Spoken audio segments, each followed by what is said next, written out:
welfare.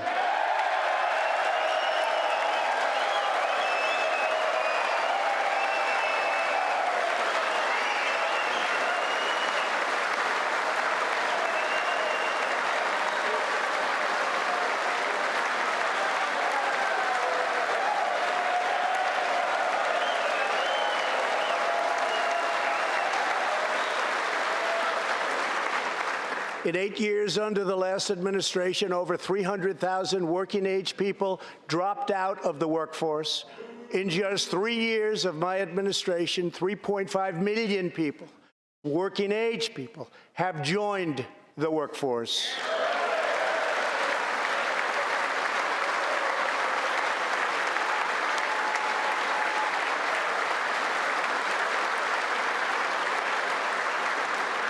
Since my election, the net worth of the bottom half of wage earners has increased by 47%, 3 times faster than the increase for the top 1%.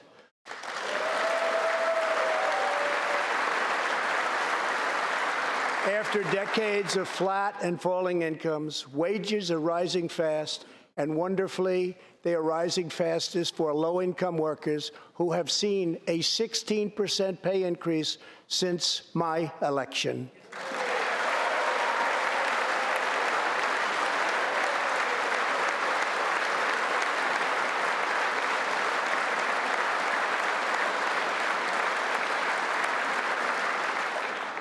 This is a blue-collar boom.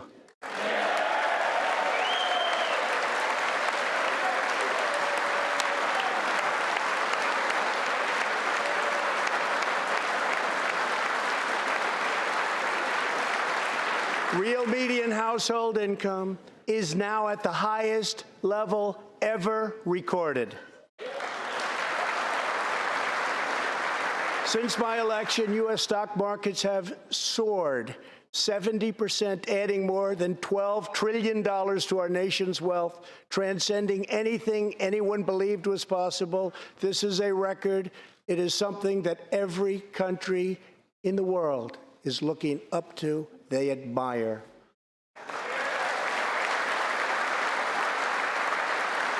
Consumer confidence has just reached amazing new highs. All of those millions of people with 401ks and pensions are doing far better than they have ever done before, with increases of 60, 70, 80, 90, and 100% and even more. Jobs and investments are pouring into 9,000 previously neglected neighborhoods, thanks to Opportunity Zones, a plan spearheaded by Senator Tim Scott as part of our great Republican tax cuts.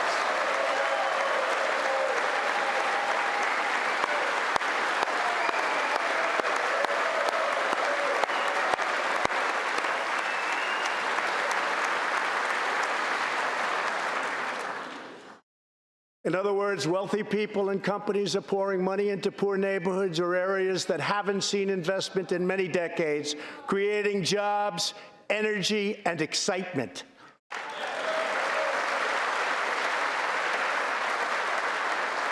This is the first time that these deserving communities have seen anything like this. It's all working. Opportunity Zones are helping Americans like Army veteran Tony Rankins from Cincinnati, Ohio. After struggling with drug addiction, Tony lost his job, his house, and his family. He was homeless. But then Tony found a construction company that invests in Opportunity Zones.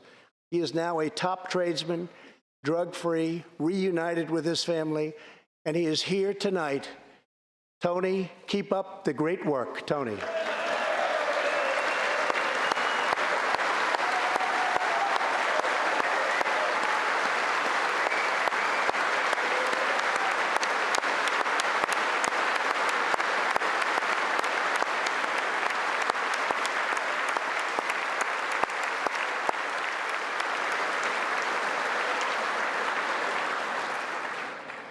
Thank you, Tony. Our roaring economy has, for the first time ever, given many former prisoners the ability to get a great job and a fresh start. This second chance at life is made possible because we passed landmark criminal justice reform into law. Everybody said that criminal justice reform couldn't be done, but I got it done, and the people in this room got it done.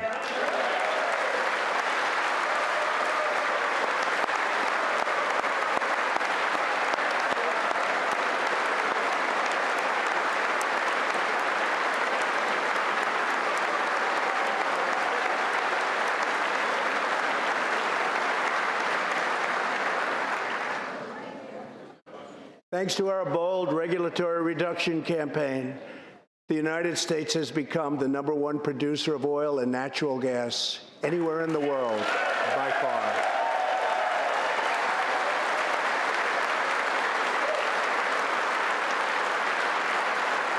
With the tremendous progress we have made over the past 3 years, America is now energy independent, and energy jobs, like so many other elements of our country, are at a record high.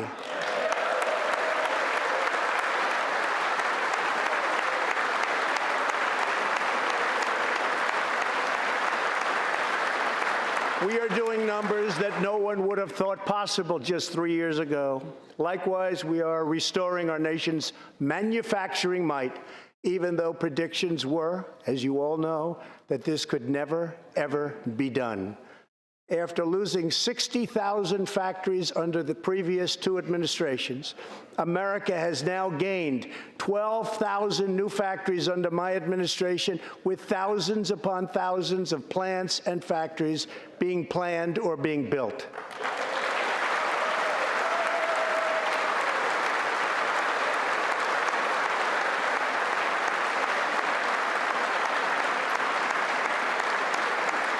Companies are not leaving. They are coming back to the USA. The fact is that everybody wants to be where the action is, and the United States of America is indeed the place where the action is.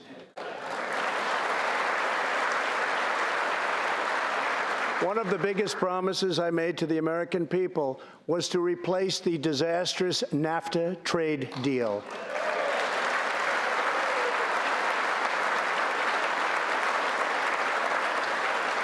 In fact, unfair trade is perhaps the single biggest reason that I decided to run for president. Following NAFTA's adoption, our nation lost 1 in 4 manufacturing jobs. Many politicians came and went, pledging to change or replace NAFTA, only to do so, and then absolutely nothing happened. But unlike so many who came before me, I keep my promises. We did our job.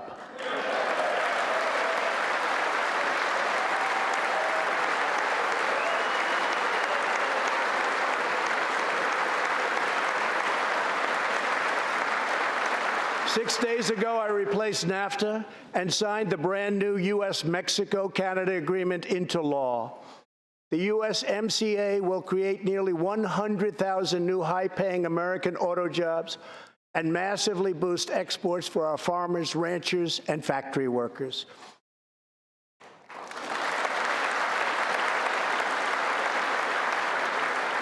It will also bring trade with Mexico and Canada to a much higher level, but also to be a much greater degree of fairness and reciprocity. We will have that fairness and reciprocity, and I say that finally because it's been many, many years that we were treated fairly on trade. This is the first major trade deal in many years to earn the strong backing of America's labor unions. I also promised our citizens that I would impose tariffs to confront China's massive theft of America's jobs. Our strategy has worked. Days ago, we signed the groundbreaking new agreement with China that will defend our workers, protect our intellectual property, bring billions and billions of dollars into our treasury, and open vast new markets for products made and grown right here in the USA.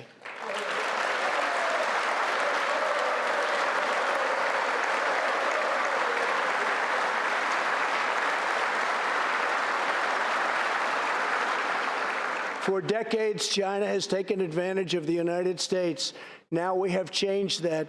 But at the same time, we have perhaps the best relationship we've ever had with China, including with President Xi.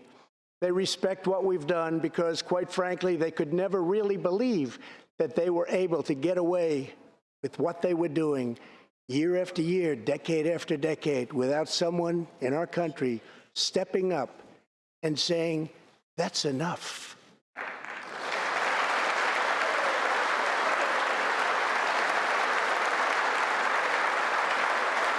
Now we want to rebuild our country, and that's exactly what we're doing. We are rebuilding our country. As we restore American leadership throughout the world, we are once again standing up for freedom in our hemisphere. That's why my administration reversed the failing policies of the previous administration on Cuba.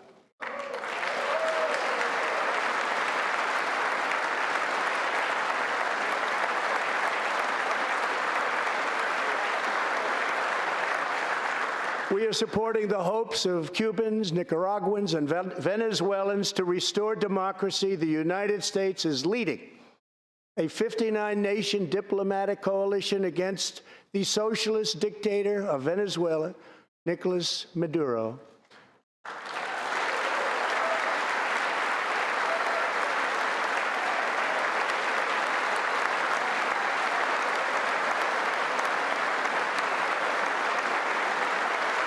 Maduro is an illegitimate ruler, a tyrant who brutalizes his people, but Maduro's grip on tyranny will be smashed and broken. Here this evening, a very brave man who carries with him the hopes, dreams, and aspirations of all Venezuelans. Joining us in the gallery is the true and legitimate president of Venezuela, Juan Guaido. Mr. President, please take this message back to your homeland.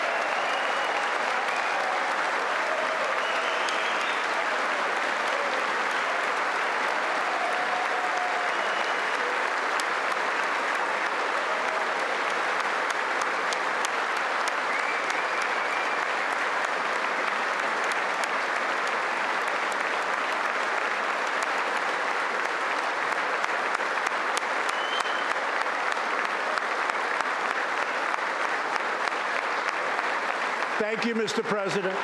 Great honor. Thank you very much. Please take this message back that all Americans are united with the Venezuelan people in their righteous struggle for freedom. Thank you very much, Mr. President.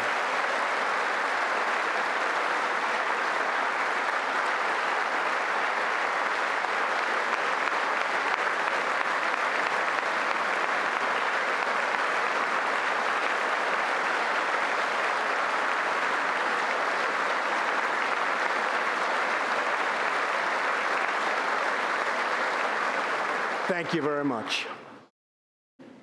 Socialism destroys nations, but always remember, freedom unifies the soul.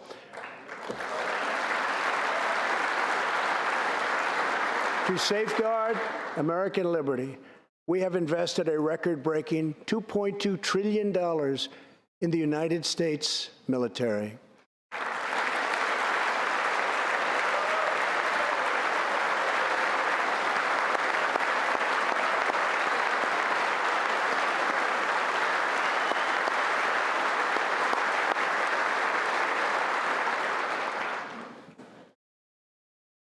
We have purchased the finest planes, missiles, rockets, ships, and every other form of military equipment, and it's all made right here in the USA.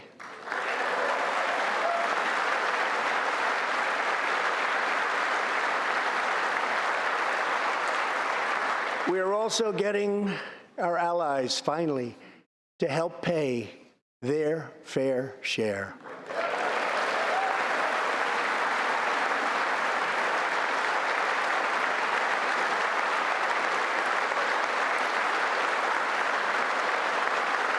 I have raised contributions from other NATO members by more than $400 billion and the number of allies meeting their minimum obligations has more than doubled. And just weeks ago, for the first time since President Truman established the Air Force, more than 70 years earlier, we created a brand new branch of the United States Armed Forces. It's called the Space Force.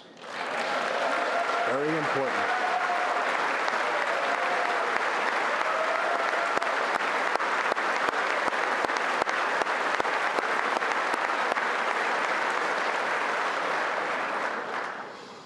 In the gallery tonight, we have a young gentleman, and what he wants so badly, 13 years old, Ian Launfay.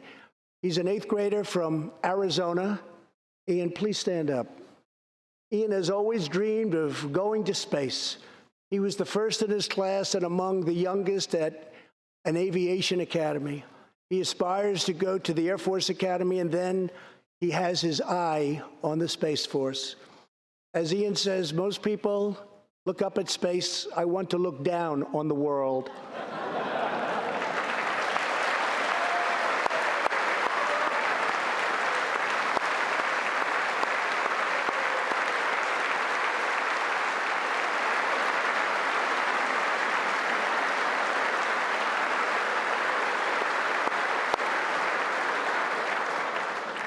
But sitting behind Ian tonight is his greatest hero of them all. Charles McGee was born in Cleveland, Ohio, 1 century ago. Charles is one of the last surviving Tuskegee Airmen, the first black fighter pilots, and he also happens to be Ian's great-grandfather.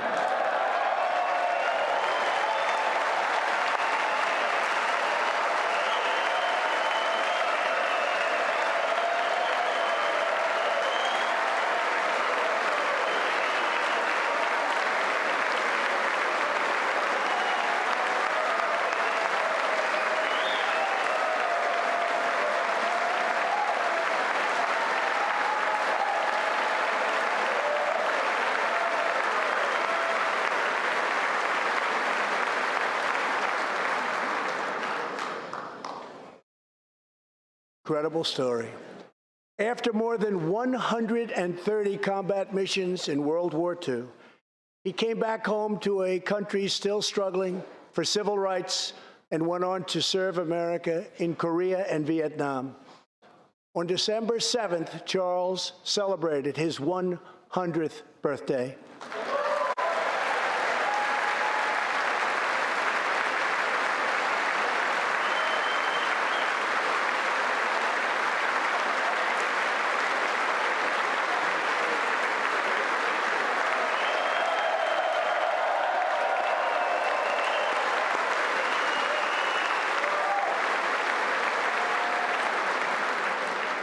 A few weeks ago, I signed a bill promoting Charles McGee to Brigadier General, and earlier today, I pinned the stars on his shoulders in the Oval Office.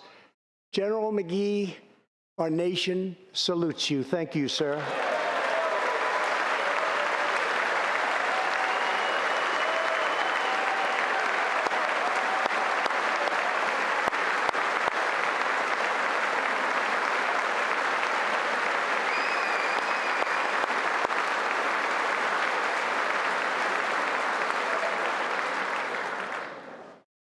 From the Pilgrims to the founders, from the soldiers at Valley Forge to the marchers at Selma, and from President Lincoln to the Reverend Martin Luther King, Americans have always rejected limits on our children's future. Members of Congress, we must never forget that the only victories that matter in Washington are victories that deliver for the American people.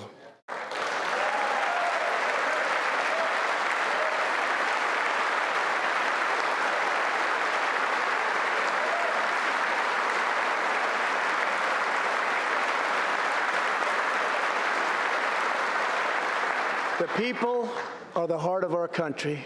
Their dreams are the soul of our country, and their love is what powers and sustains our country. We must always remember that our job is to put America first.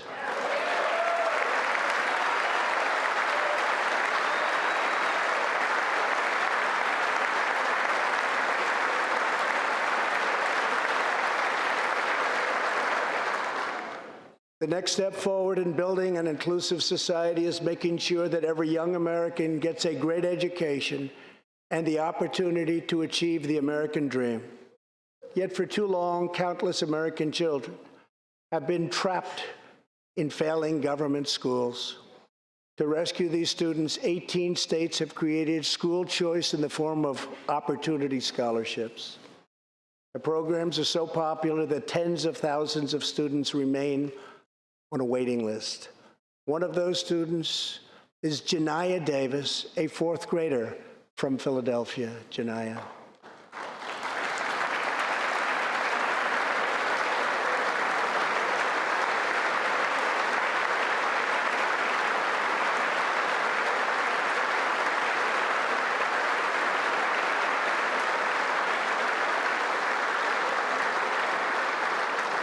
Janiyah's mom, Stephanie, is a single parent.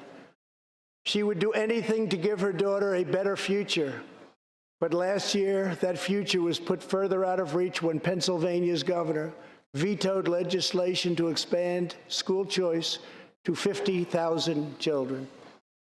Janiyah and Stephanie are in the gallery. Stephanie, thank you so much for being here with your beautiful daughter. Thank you very much.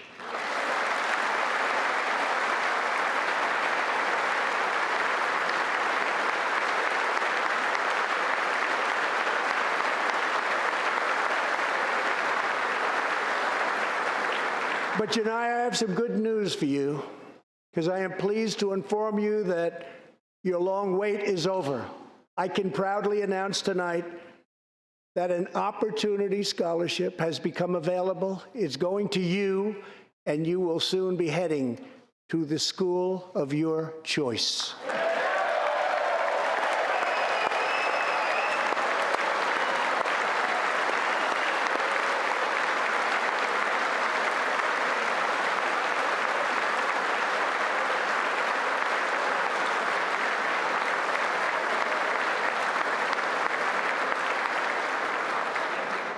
Now I call on Congress to give 1 million American children the same opportunity Janiyah has just received. Pass the Education Freedom Scholarships and Opportunities Act, because no parent should be forced to send their child to a failing government school.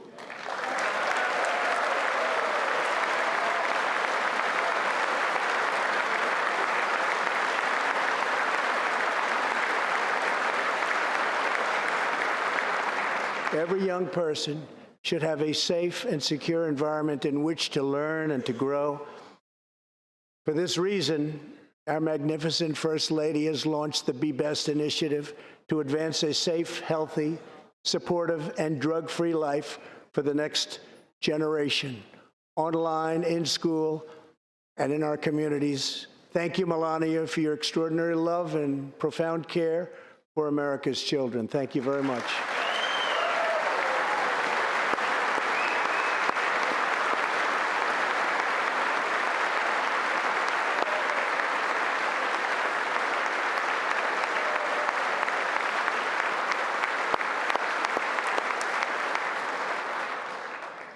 My administration is determined to give our citizens the opportunities they need, regardless of age or background. Through our pledge to American workers, over 400 companies will also provide new jobs and education opportunities to almost 15 million Americans. My budget also contains an exciting vision for our nation's high schools. Tonight, I ask Congress to support our students and back my plan to offer vocational and technical education in every single high school in America.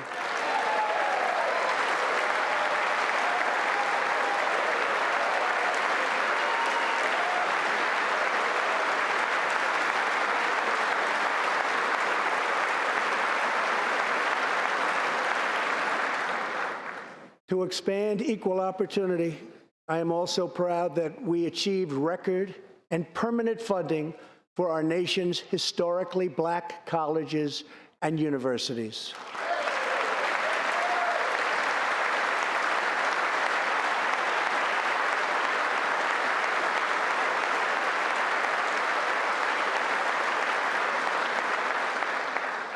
A good life for American families also requires the most affordable, innovative, and high-quality health care system on earth. Before I took office, health insurance premiums had more than doubled in just 5 years. I moved quickly to provide affordable alternatives. Our new plans are up to 60% less expensive and better.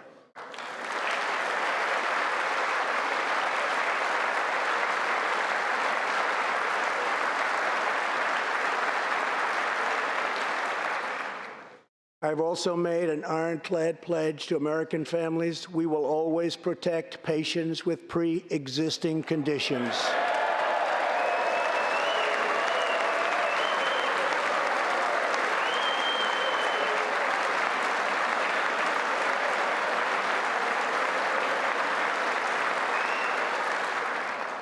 And we will always protect your Medicare, and we will always protect your Social Security, always.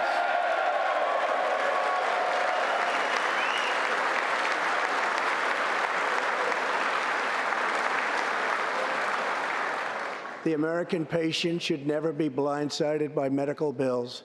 That is why I signed an executive order requiring price transparency.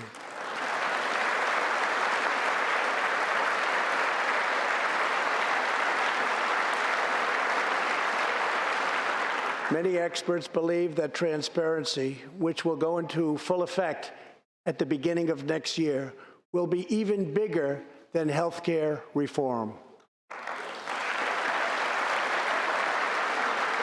It will save families massive amounts of money for substantially better care. But as we work to improve Americans' health care, there are those who want to take away your health care, take away your doctor, and abolish private insurance entirely.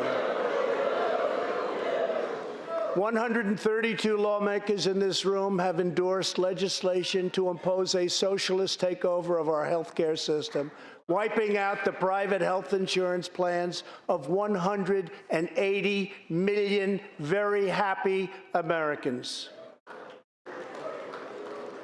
To those watching at home tonight, I want you to know we will never let socialism destroy American health care.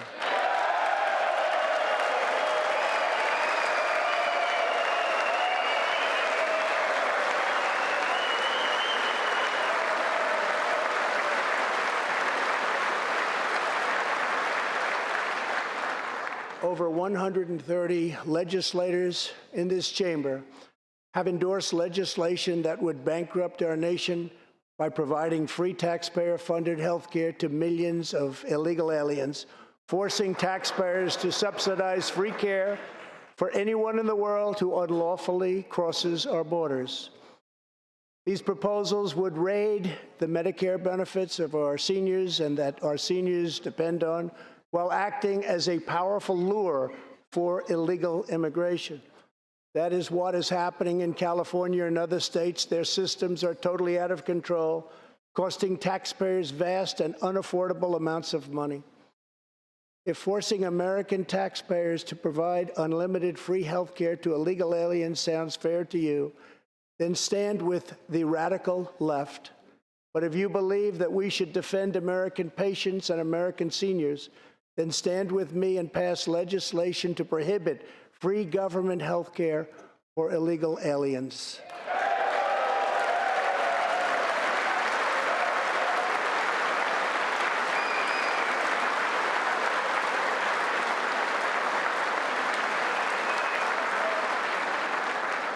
This will be a tremendous boon to our already very strongly guarded southern border, where, as we speak, a long, tall, and very powerful wall is being built.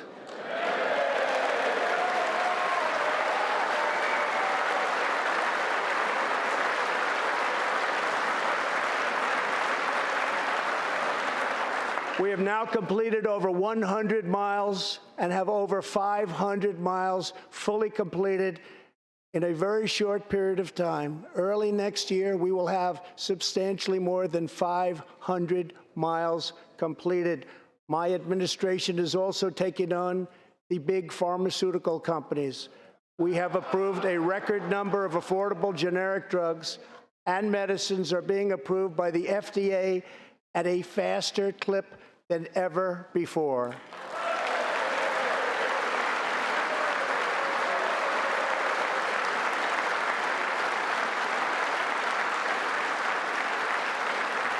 And I was pleased to announce last year that for the first time in 51 years, the cost of prescription drugs actually went down.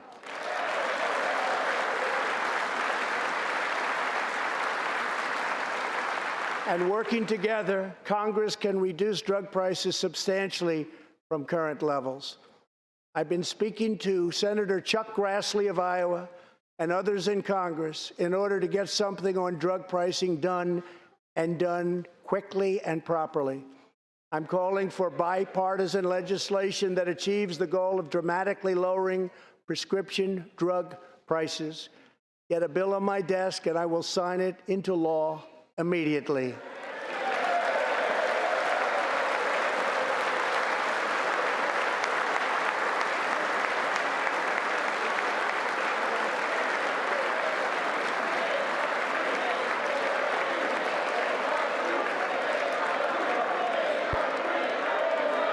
With unyielding commitment, we are curbing the opioid epidemic. Drug overdose deaths declined for the first time in nearly 30 years.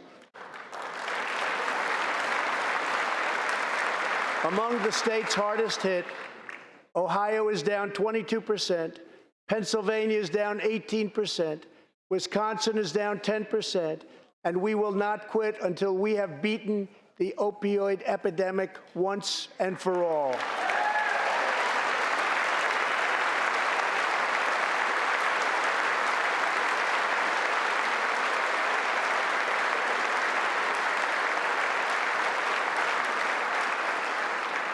Protecting Americans' health also means fighting infectious diseases. We are coordinating with the Chinese government and working closely together on the coronavirus outbreak in China. My administration will take all necessary steps to safeguard our citizens from this threat. We have launched ambitious new initiatives to substantially improve care for Americans with kidney disease, Alzheimer's, and those struggling with mental health.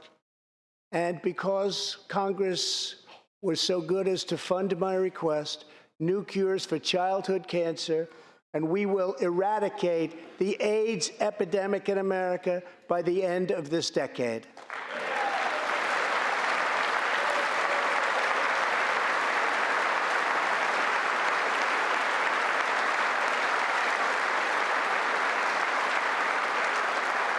Almost every American family knows the pain when a loved one is diagnosed with a serious illness. Here tonight is a special man, beloved by millions of Americans, who just received a stage 4 advanced cancer diagnosis. This is not good news, but what is good news is that he is the greatest fighter and winner that you will ever meet. Rush Limbaugh, thank you for your decades of tireless devotion to our country.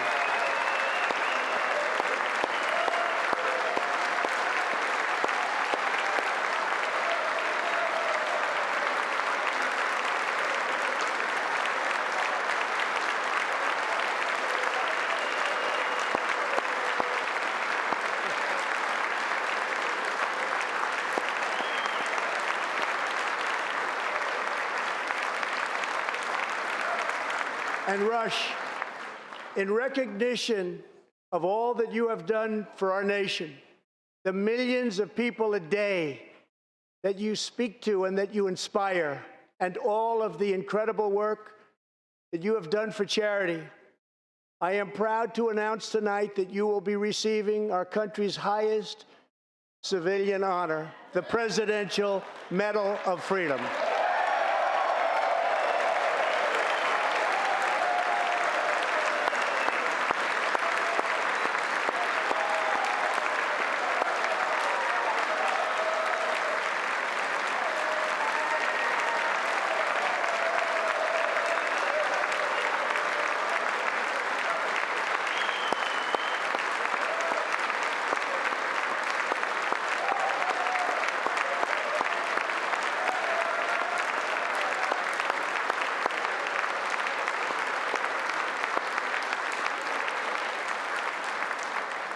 I will now ask the First Lady of the United States to present you with the honor, please.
Rush and Catherine, congratulations.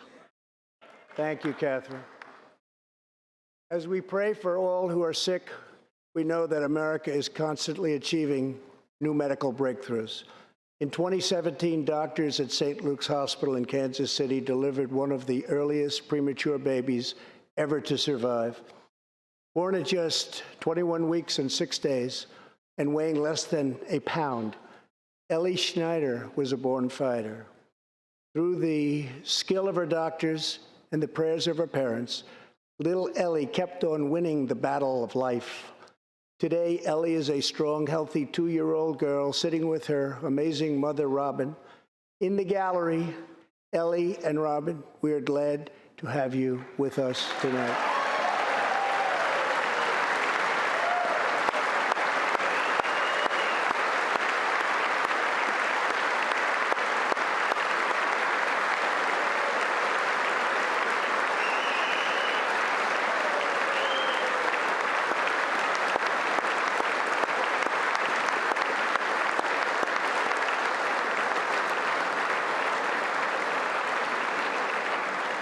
Ellie reminds us that every child is a miracle of life. And thanks to modern medical wonders, 50% of very premature babies delivered at the hospital where Ellie was born now survive. It's an incredible thing. Thank you very much. Our goal should be to ensure that every baby has the best chance to thrive and grow just like Ellie. That is why I'm asking Congress to provide an additional $50 million to fund neonatal research for America's youngest patients.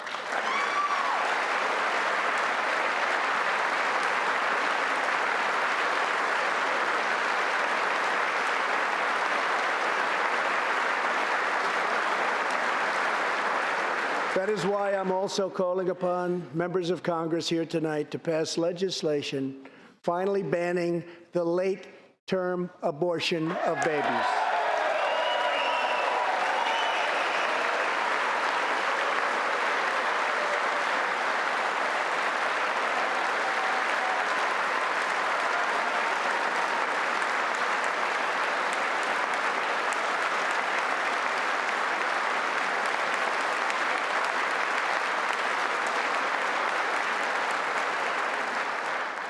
Whether we are Republican, Democrat, or Independent, surely we must all agree that every human life is a sacred gift from God.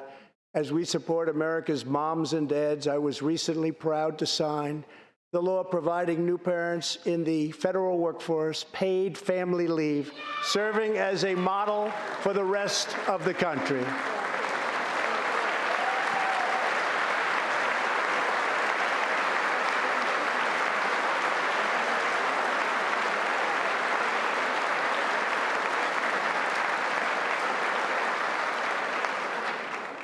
Now I call on Congress to pass the bipartisan Advancing Support for Working Families Act, extending family leave to mothers and fathers all across our nation.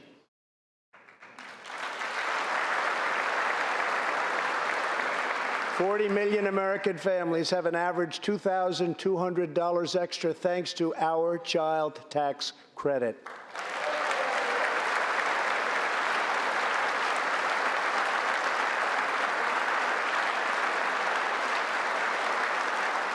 I've also overseen historic funding increases for high-quality child care, enabling 17 states to help more children, many of which have reduced or eliminated their wait lists altogether. And I sent Congress a plan with a vision to further expand access to high-quality child care and urge you to act immediately. To protect the environment, days ago, I announced that the United States will join the 1 Trillion Trees Initiative, an ambitious effort to bring together government and private sector to plant new trees in America and all around the world.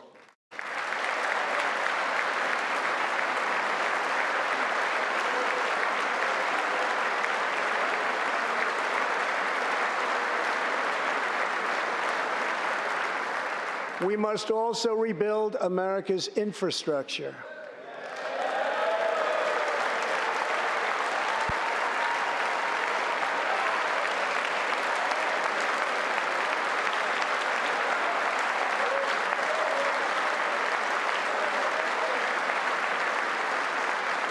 I ask you to pass Senator John Barrasso's highway bill to invest in new roads, bridges, and tunnels all across our land. I'm also committed to ensuring that every citizen can have access to high-speed internet, including and especially in rural America.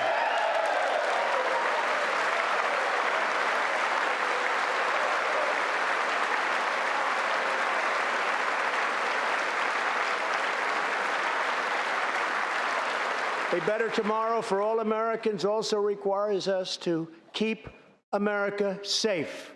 That means supporting the men and women of law enforcement at every level, including our nation's heroic ICE officers.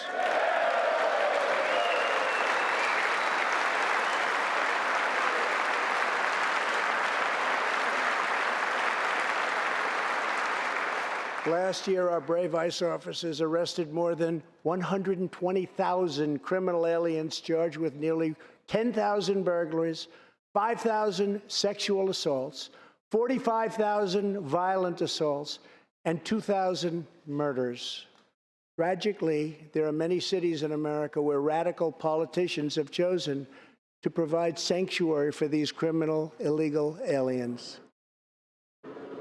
In sanctuary cities, local officials order police to release dangerous criminal aliens to prey upon the public instead of handing them over to ICE to be safely removed. Just 29 days ago, a criminal alien freed by the sanctuary city of New York was charged with the brutal rape and murder of a 92-year-old woman. The killer had been previously arrested for assault, but under New York sanctuary policies, he was set free. If the city had honored ICE's detainer request, his victim would still be alive today.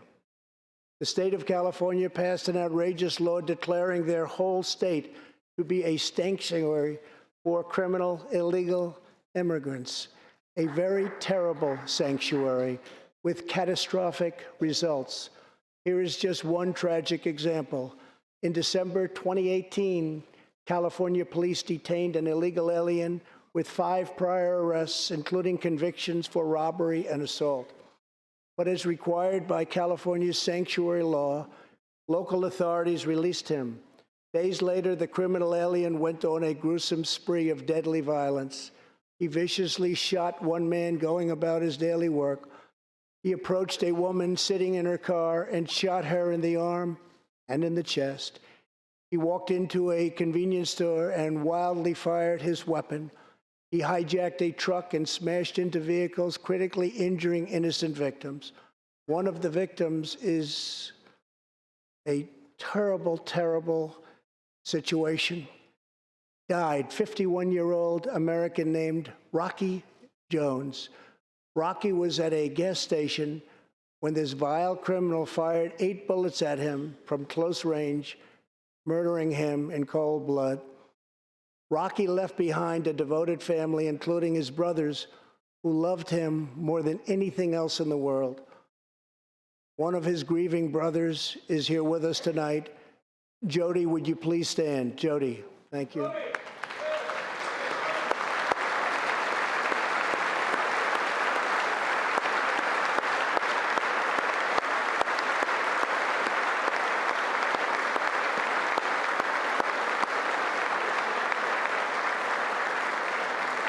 Jody, our hearts weep for your loss, and we will not rest until you have justice. Senator Thom Tillis has introduced legislation to allow Americans like Jody to sue sanctuary cities and states when a loved one is hurt or killed as a result of these deadly practices.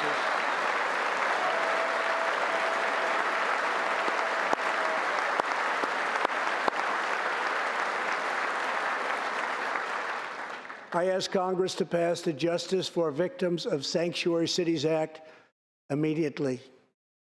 The United States of America should be a sanctuary for law-abiding Americans, not criminal aliens.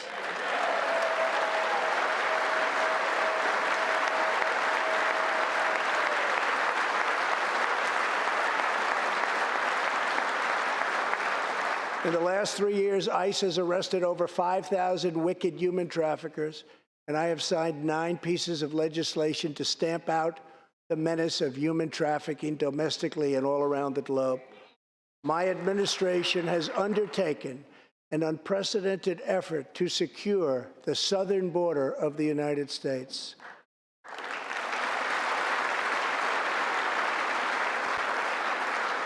Before I came into office, if you showed up illegally on our southern border and were arrested, you were simply released and allowed into our country, never to be seen again. My administration has ended catch and release.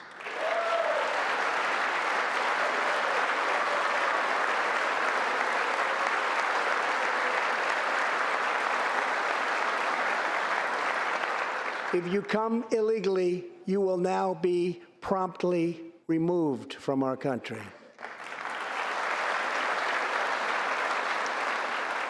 Very importantly, we entered into historic cooperation agreements with the governments of Mexico, Honduras, El Salvador, and Guatemala.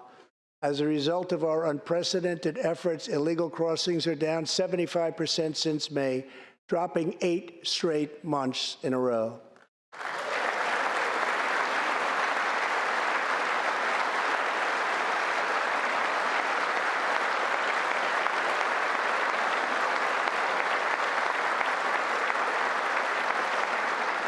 And as the wall rapidly goes up, drug seizures rise, and the border crossings are going down and going down very rapidly. Last year, I traveled to the border in Texas and met Chief Patrol Agent Raul Ortiz. Over the last 24 months, Agent Ortiz and his team have seized more than 200,000 pounds of poisonous narcotics, arrested more than 3,000 human smugglers, and rescued more than 2,000 migrants. Days ago, Agent Ortiz was promoted to Deputy Chief of Border Patrol, and he joins us tonight. Chief Ortiz, please stand.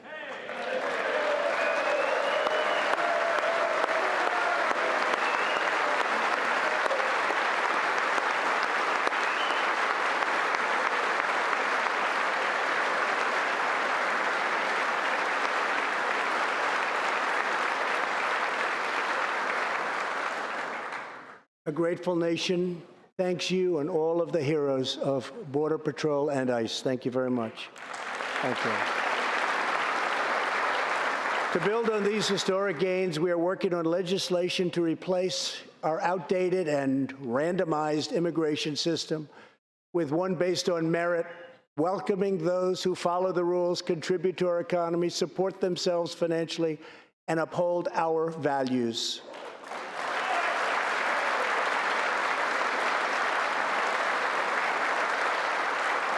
With every action, my administration is restoring the rule of law and reasserting the culture of American freedom.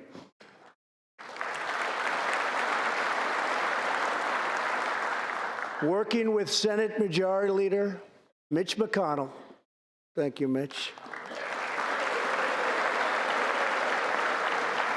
and his colleagues in the Senate, we have confirmed a record number of 187 new federal judges to uphold our Constitution as written. This includes two brilliant new Supreme Court justices, Neil Gorsuch and Brett Kavanaugh. Thank you.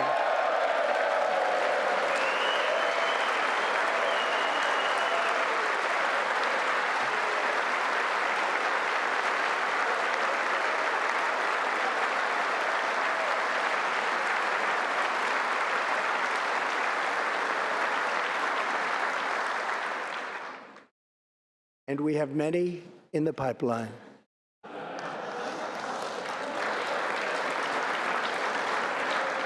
My administration is also defending religious liberty, and that includes the constitutional right to pray in public schools.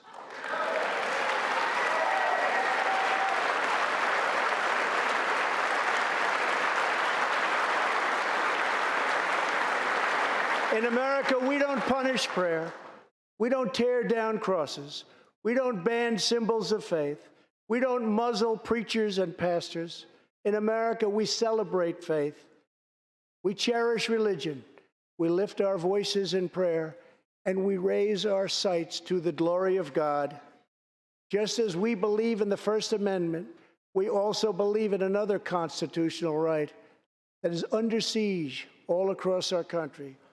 So long as I am president, I will always protect your Second Amendment right to keep and bear arms.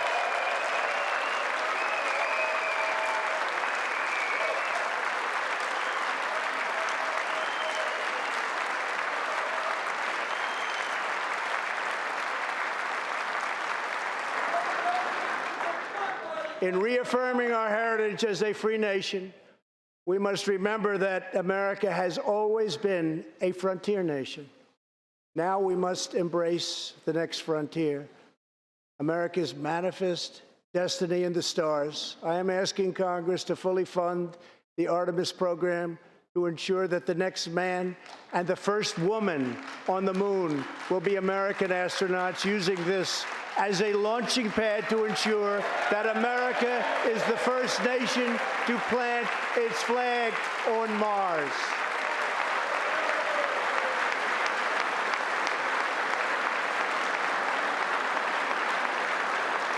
My administration is also strongly defending our national security and combating radical Islamic terrorism.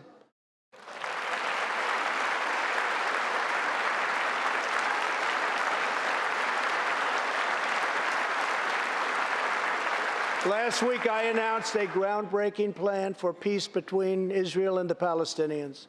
Recognizing that all past attempts have failed, we must be determined and creative in order to stabilize the region and give millions of young people the chance to realize a better future. 3 years ago, the barbarians of ISIS held over 20,000 square miles of territory in Iraq and Syria. Today, the ISIS territorial caliphate has been 100% destroyed, and the founder and leader of ISIS, the bloodthirsty killer known as al-Baghdadi, is dead.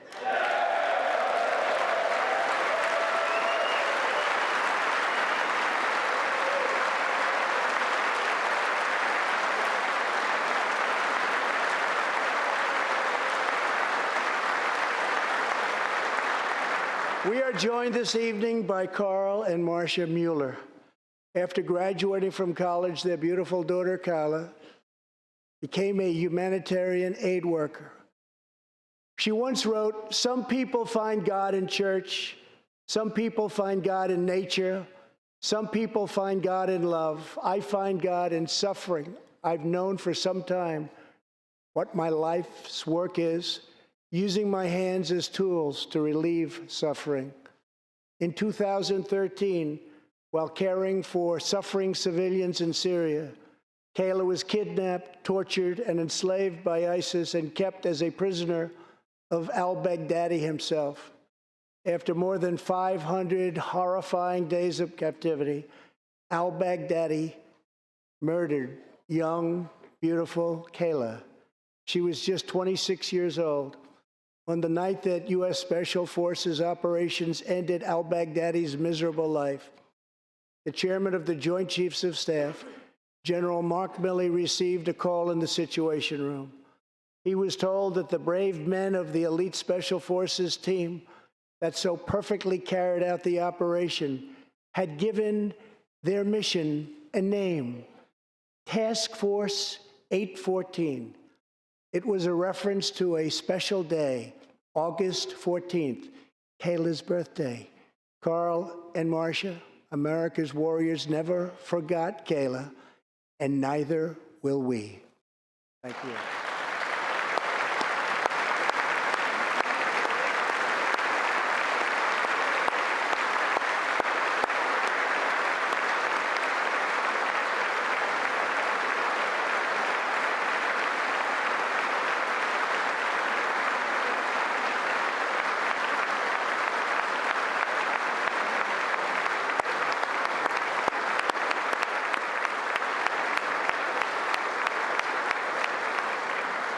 Every day, America's men and women in uniform demonstrate the infinite depth of love that dwells in the human heart. One of these American heroes was Army Staff Sergeant Christopher Hake. On his second deployment to Iraq in 2008, Sergeant Hake wrote a letter to his one-year-old son, Gage. "I will be with you again," he wrote to Gage. "I will teach you to ride your first bike, build your first sandbox, watch you play sports, and see you have kids also. I love you, son. Take care of your mother. I am always with you, Daddy." On Easter Sunday of 2008, Chris was out on patrol in Baghdad when his Bradley fighting vehicle was hit by a roadside bomb. That night, he made the ultimate sacrifice for our country. Sergeant Hake now rests in eternal glory in Arlington, and his wife, Kelly, is in the gallery tonight, joined by their son, who is now a 13-year-old and doing very, very well. To Kelly and Gage, Chris will live in our hearts forever. He is looking down on you now. Thank you.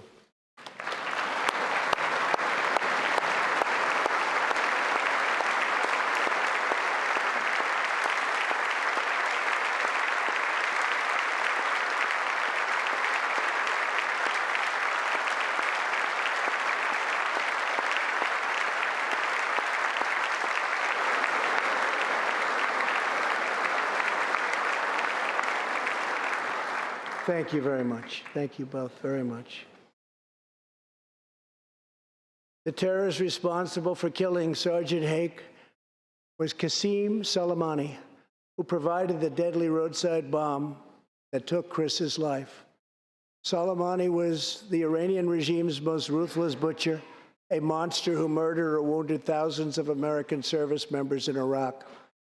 As the world's top terrorist, Soleimani orchestrated the deaths of countless men, women, and children. He directed the December assault and went on to assault U.S. forces in Iraq, was actively planning new attacks when we hit him very hard. And that's why last month, at my direction, the U.S. military executed a flawless precision strike that killed Soleimani and terminated his evil reign of terror forever.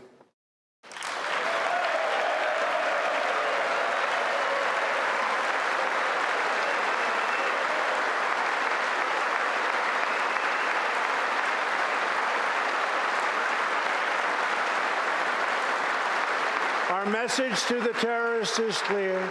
You will never escape American justice. If you attack our citizens, you forfeit your life.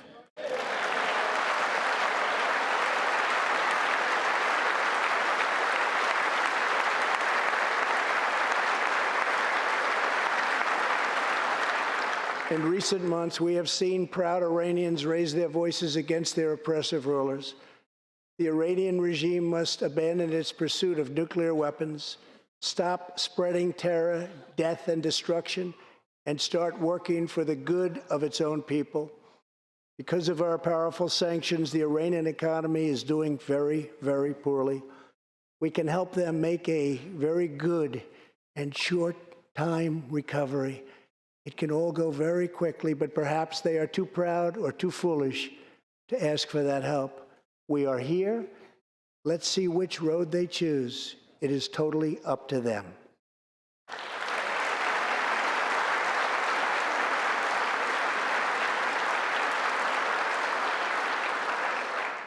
As we defend American lives, we are working to end America's wars in the Middle East. In Afghanistan, the determination and valor of our warfighters has allowed us to make tremendous progress, and peace talks are now underway. I am not looking to kill hundreds of thousands of people in Afghanistan, many of them totally innocent. It is also not our function to serve other nations as law enforcement agencies. These are warfighters that we have, the best in the world, and they either want to fight to win or not fight at all. We are working to finally end America's longest war and bring our troops back home.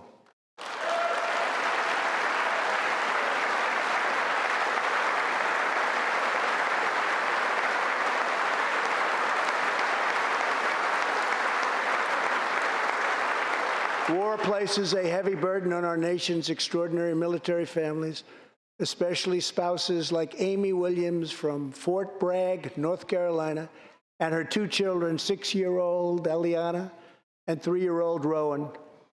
Amy works full-time and volunteers countless hours helping other military families. For the past 7 months, she has done it all while her husband, Sergeant First Class Townsend Williams, is in Afghanistan on his 4th deployment in the Middle East. Amy's kids haven't seen their father's face in many months. Amy, your family's sacrifice makes it possible for all of our families to live in safety and in peace, and we want to thank you. Thank you, Amy.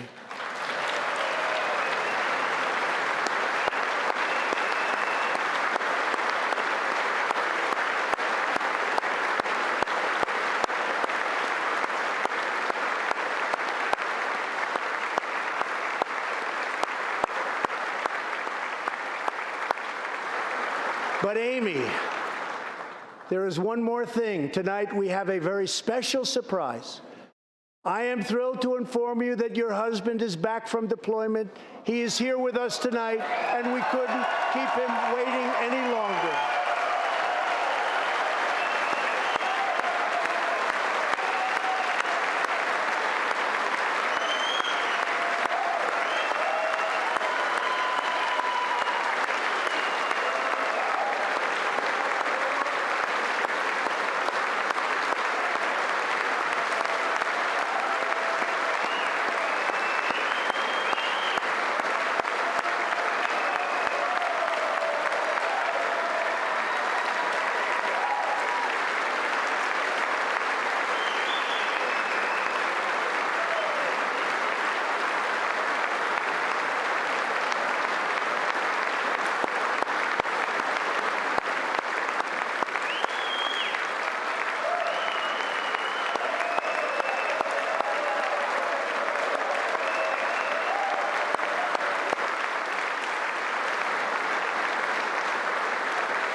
Welcome home, Sergeant Williams. Thank you very much.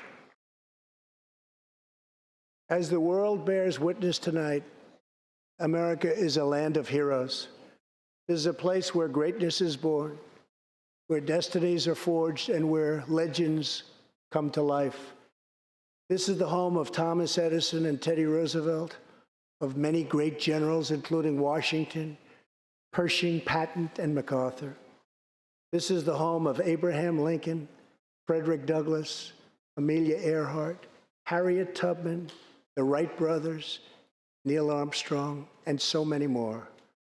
This is the country where children learn names like Wyatt Earp, Davy Crockett, and Annie Oakley. This is the place where the Pilgrims landed at Plymouth and where Texas patriots made their last stand at the Alamo.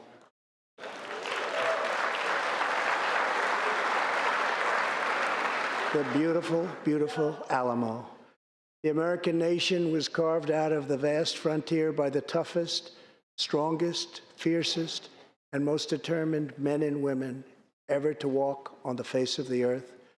Our ancestors braved the unknown, tamed the wilderness, settled the Wild West, lifted millions from poverty, disease, and hunger, vanquished tyranny and fascism, ushered the world to new heights of science and medicine, laid down the railroads, dug out the canals, raised up the skyscrapers, and ladies and gentlemen, our ancestors built the most exceptional republic ever to exist in all of human history, and we are making it greater than ever before.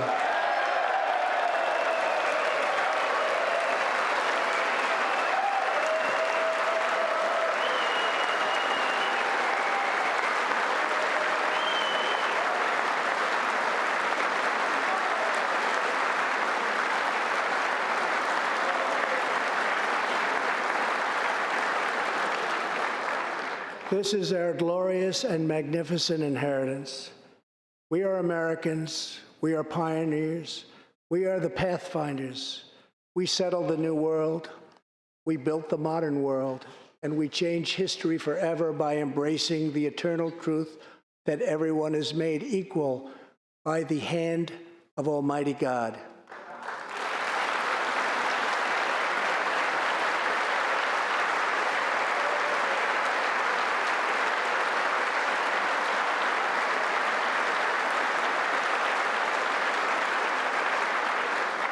America is the place where anything can happen. America is the place where anyone can rise. And here, on this land, on this soil, on this continent, the most incredible dreams come true. This nation is our canvas, and this country is our masterpiece. We look at tomorrow and see unlimited frontiers just waiting to be explored. Our brightest discoveries are not yet known. Our most thrilling stories are not yet told. Our grandest journeys are not yet made. The American age, the American epic, the American adventure has only just begun. Our spirit is still young. The sun is still rising. God's grace is still shining. And my fellow Americans, the best is yet to come. Thank you, God bless you, and God bless America. Thank you very much.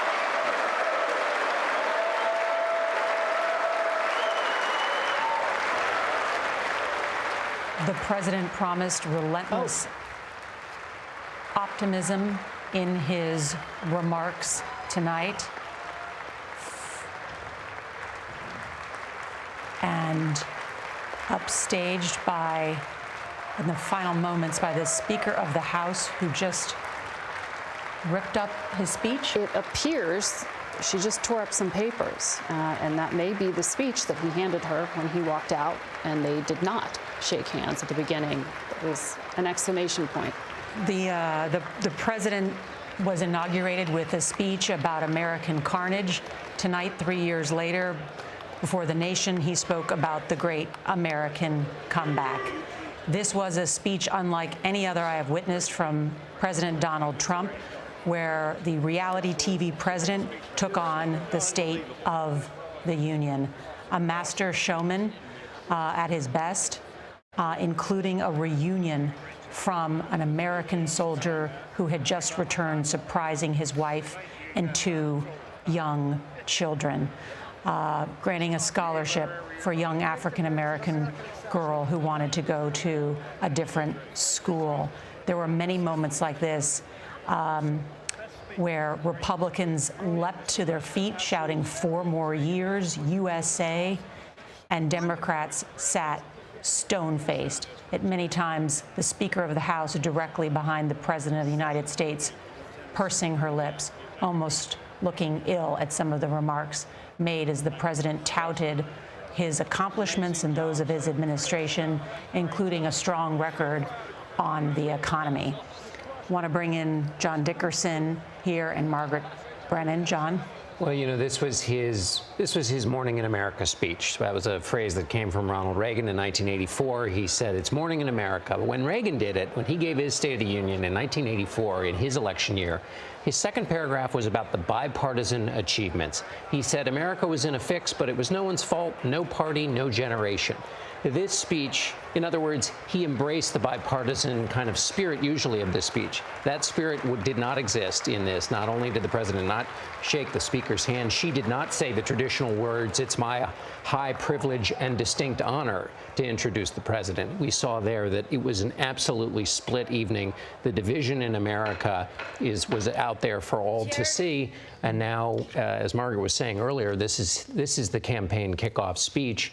But the president pulled out every stop and even created some new stops to pull out. Very much the showman, with giveaways in some ways to some of those who were there to participate. The president's message came back to some of the greatest hits of his last campaign, including that emphasis at the end, that very hard turn on immigration.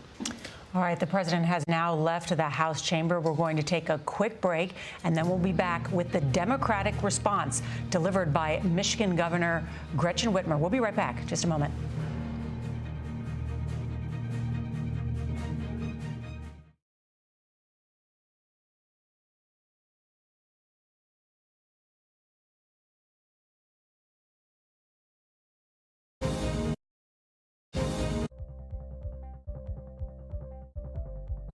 You can watch CBSN 24/7. We've got an amazing story to share with you. Let's talk about the latest developments. There's so many levels to this. We have a CBS News exclusive. Fires in California. What happens next and how does it all play out? We are on a mission with NASA. I understand you have some breaking news. It's not over yet, is the bottom line. This is a massive operation. It's quite an adventure here at CBSN.